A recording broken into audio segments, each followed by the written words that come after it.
Jimmy Carter was as close to being a Renaissance man as any president entering the Oval Office in modern times.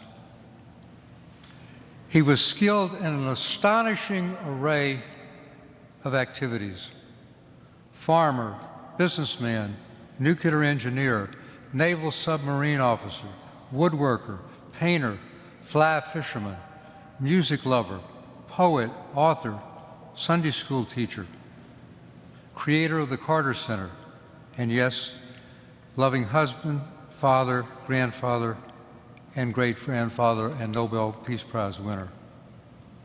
Behind that toothy smile was a man of steel determination, discipline, and self-confidence. In 1974, when he was governor of Georgia, I suggested that if he ran for president and won a few Southern primaries, he might get lucky and be the vice presidential nominee for regional balance. With his broadest grin, he said, "Stu, I've already decided to run, but I will be the Democratic nominee for president, not vice president." For one of our nation's most religious presidents, it's appropriate to celebrate Jimmy Carter's remarkable life in this magnificent cathedral. His religious values gave him an unshakable sense of right and wrong, animating his support for civil rights at home and human rights abroad, and propelling him to major achievements as the only Democratic president elected between 1968 and 1992. His faith brought integrity to the presidency after the Watergate and Vietnam eras. "I'll never lie to you," he promised. It was a vow he fulfilled. But his faith respected other religions as well. He was the first president to light a Hanukkah menorah. He created the U.S. Holocaust Memorial Museum, which I have the honor of chairing. He had a kosher Shabbat dinner at Camp David for the Israeli delegation and came to our house for a Passover Seder, only weeks after he negotiated the treaty between Israel and Egypt. As we lay our 39th president to rest, it's time to redeem his presidency and also lay to rest the myth that his greatest achievements came only as a former president. The test of American presidents is not the number of years they serve, but the duration of their accomplishments. By this measure, Jimmy Carter was among the most consequential one-term presidents in American history. His intellect, prodigious work habits, discipline, and mastery of details were crucial to his success at home and abroad. President Carter parked politics at the Oval Office door to do what he believed was the right thing, taking controversial challenges on, regardless of the political consequences, and frankly, there were many. Much of his agenda passed with bipartisan support, a quaint notion in today's hyper-polarized politics. Independent surveys indicated he had one of the highest success rates in passing his major legislation of any American president. And he was remarkably accessible to the press and to the American people. This president from the deepest part of the Deep South championed civil rights, appointing more people of color and women to senior executive positions and judgeships than all previous 38 presidents before him. He created the Department of Education and dramatically increased funding for low and moderate income students. And we can thank him for all the ethics in government laws, comprehensive civil service reform, the creation of FEMA to coordinate natural disaster relief and rebuilding that remain crucially important today, and we see it in Los Angeles. Jimmy Carter was also the greatest environmental president since Theodore Roosevelt, adding 80 million acres in Alaska to the national park system. And his global 2000 report forecasts climate change.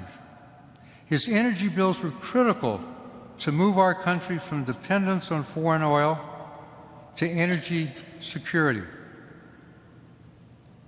We are now, as a result, the largest oil and gas producer in the world. He provided the first incentives for conservation and inaugurated the era of clean energy and symbolized it with solar panels he installed on the White House roof. Underappreciated at the time, but now widely recognized by Republicans and Democrats alike, President Carter was the great deregulator, winning legislative battles to loosen the regulatory bonds and shackles on airlines, thereby democratizing air travel, on trucking and rails, therefore helping our supply chains be more efficient, telecommunications leading to the cable TV era, and even the beer industry, which encouraged local craft beers. And he did so without compromising health and safety. These laid the foundations for today's innovative economy.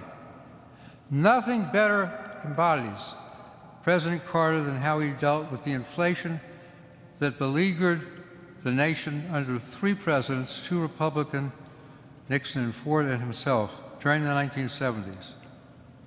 Over the objection of all of his advisors, he chose Paul Volcker to lead the Federal Reserve, knowing in advance that Volcker's tough monetary policy would raise interest rates and unemployment because Paul told him that, and would do so in a presidential election year. You take care of the economy, Paul, I'll take care of the politics. Inflation indeed dropped like a rock after he left office and remained low for decades. Abroad, Jimmy Carter laid the building blocks for a better world.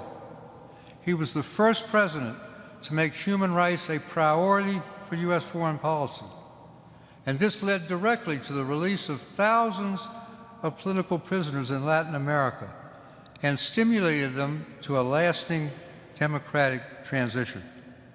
He ushered in a new era of hemispheric relations with the Panama Canal treaties, the toughest legislative battle of his presidency.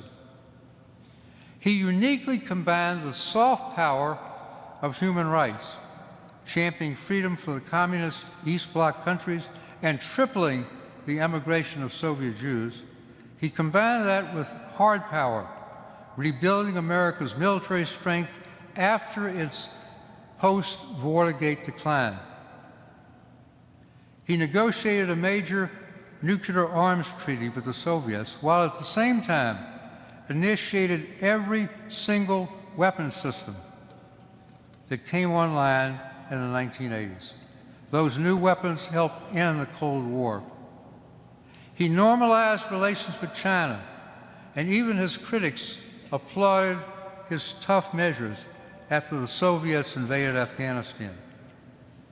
Jimmy Carter's most lasting achievement, and the one I think he was most proud of, was to bring the first peace to the Middle East through the greatest act of personal diplomacy in American history, the Camp David Accords. For 13 days and nights, he negotiated with Israel's Menachem Begin and Egypt's Anwar Sadat, personally drafting more than 20 peace proposals and shuttling them between the Israeli and Egyptian delegations. And he saved the agreement at the 11th hour, and it was the 11th hour, by appealing to Begin's love of his grandchildren. For the past 45 years, the Egypt-Israel peace treaty has never been violated and laid the foundation for the Abraham Accords. On the other side of the ledger was Iran.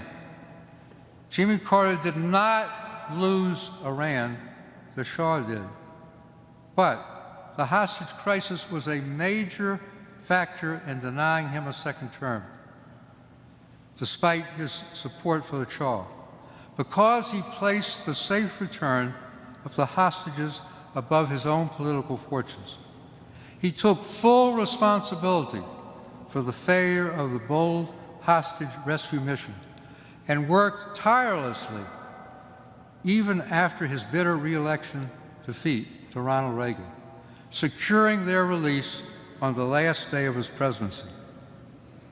In the end, Jimmy Carter taught all of us how to live a life fulfilled with faith and service.